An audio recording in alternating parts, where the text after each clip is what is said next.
The rest are just gold diggers who don't have a clue about how this business works.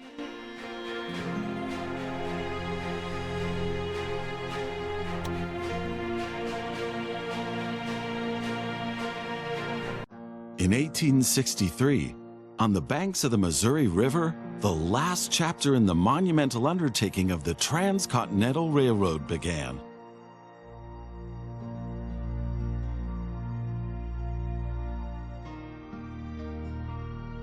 The workers of the Union Pacific Railroad began laying their tracks westward from Omaha through the wild heart of the North American continent. Massive challenges awaited them. Away from all civilization, the country was vast, the weather ruthless, and the challenges tremendously energy-sapping. But there was a masterstroke of modern engineering to be accomplished, to tame the wilderness and to conquer it with steel, fire, and steam. Never before had anything like this been ventured, but the time was ripe. Greetings. My name is Thomas Clark Durand. Exactly, the head of Union Pacific. We will go down in history as the ones who created the Transcontinental Railroad. And that, my friend, is your job as chief engineer.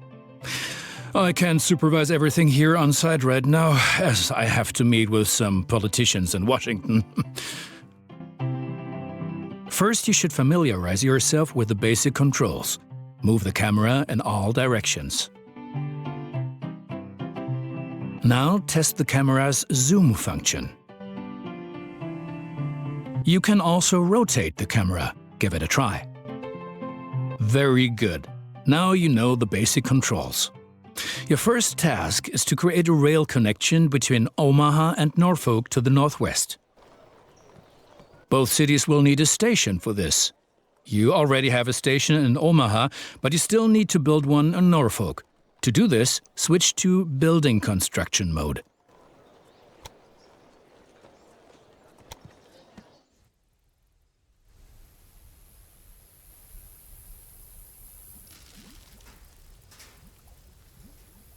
Very good. Now the two stations need to be connected with tracks. To do this, switch to track construction mode. Now plan the tracks between the stations in Norfolk and Omaha. To do this, select the two station tracks one after the other. Then pay for your track planning.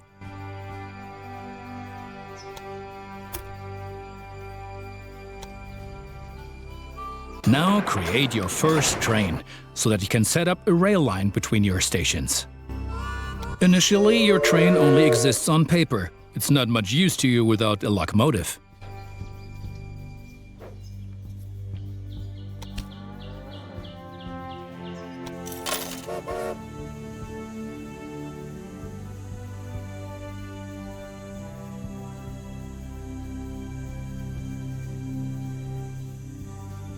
Additionally, each train needs a rail line that passes through all the stations it should stop at. Now join your two stations to the rail line by selecting them one after the other. That's enough for your first rail line. Now confirm it so it becomes active. Very good. Now you can see the journey your train will take. If there is something to transport, the train will automatically take it.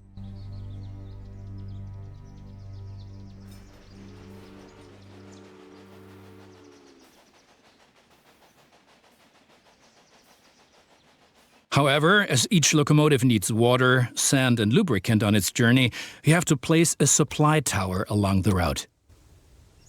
Very good. Your train is now traveling between Omaha and Norfolk. But you can do even more. Each city needs goods from the surrounding area. For example, every city needs corn. Look, there is a corn farm near Omaha. Until now, the corn has made it to the city in the conventional way, but we want to change that. Now construct a rural train station in the marked location with a corn farm within its radius.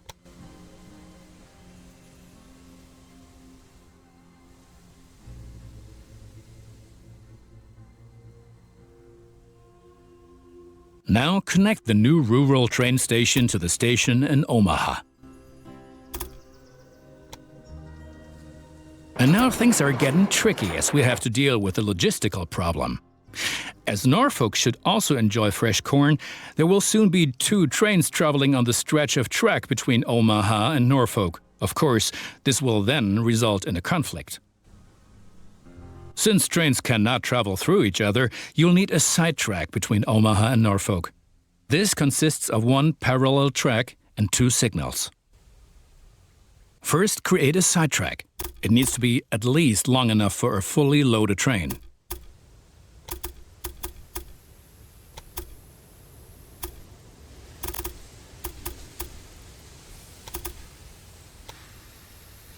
Excellent.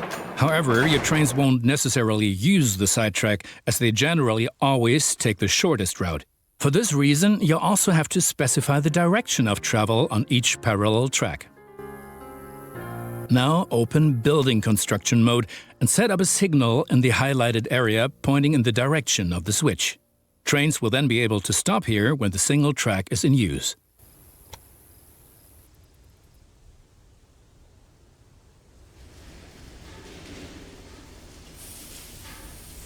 Now make sure that the track can only be traveled in one direction.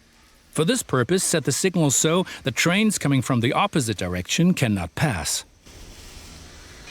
Excellent. Now do the same on the parallel track so that each parallel track has a different direction. Place a second signal in the highlighted area and block the track to trains coming from the opposite direction. Very good. I'm sure that it wasn't at all easy. You will soon come to realize that signals are an important aid in guaranteeing smooth rail operations. You will find more information and tips under Hints and Tips.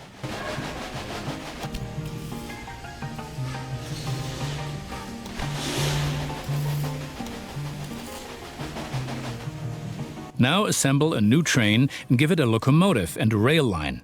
Your new rail line should run via Omaha to Norfolk so that the people of Norfolk can be supplied with corn.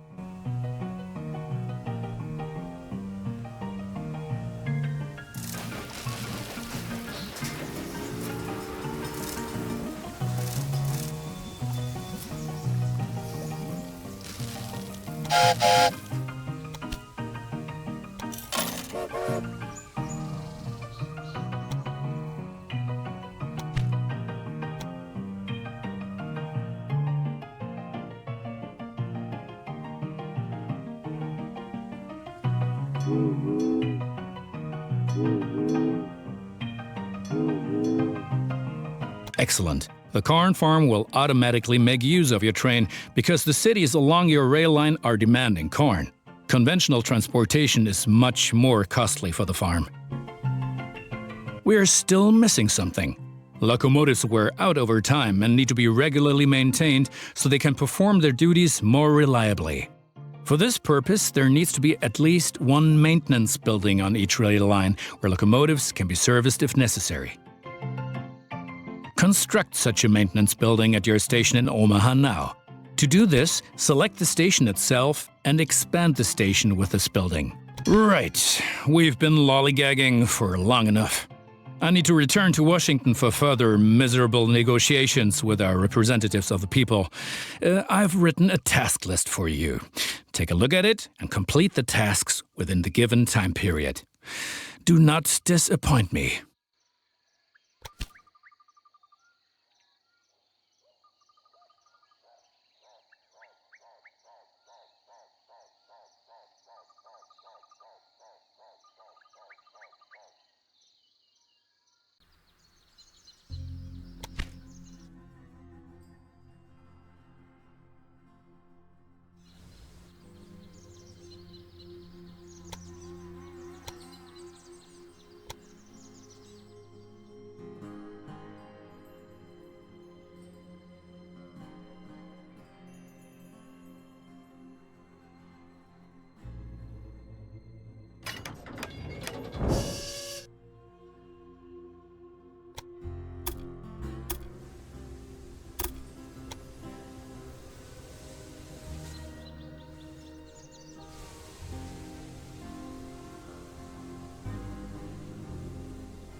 Good. That's finished. You're making progress.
Those politicians in Washington get on one's nerves. But now let's get back to your tasks. As you can see, Cheyenne is still a little town hoping for an upswing caused by the railroad connection, but a city will only attract new inhabitants if it is supplied with enough goods. Cities receive basic goods from the surrounding area. If you construct stations in the right places and establish rail lines, your trains will be used to transport goods and you will make profits for transportation. But for this, you have to know what goods a city actually needs. You can find out any city's current needs. Now select Cheyenne and view the city's demand for goods.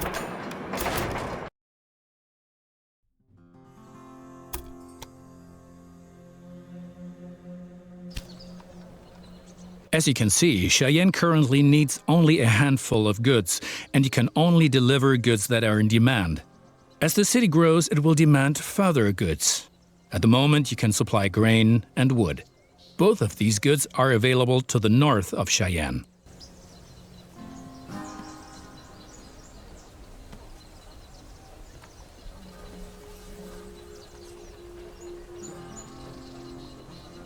Connect Cheyenne to a timber business and a wheat farm, and establish a new rail line that connects them both to Cheyenne.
Well done. The city will soon grow. You can see how well it is being supplied at any time in the city dialogue. Basically, a city will grow once its demands are sufficiently met. I think you have learned enough. Complete the rest of your tasks.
Yes, one more thing. Your company has also a research department to help you unlock new locomotives and other innovations. Open the research dialog to find out more about it. Here you will find the advances that can be achieved in the current era. Advances from previous eras are usually already active, but what the future holds, we do not know. For each advance, you require innovation points, which you get automatically each month, and which can be increased in various ways. Now take a look around here, and then unlock an innovation of your choosing. How about a new locomotive?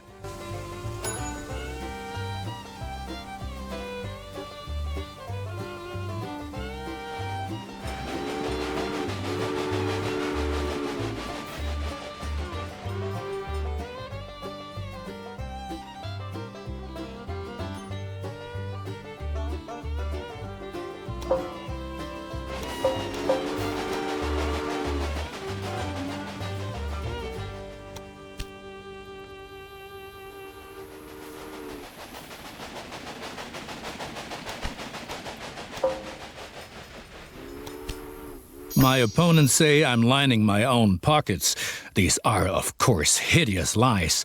And look at it this way. With the profits I'm making, I can invest much more. Jobs, jobs, jobs. I have to wrangle with a lot of competitors, but if one person really gets on my nerves, then it's that Beatrix von Pomp. What? You haven't encountered her yet? Be glad. She takes everyone to the cleaners. Excellent. Cheyenne is becoming a major railroad hub, and the credit is all ours.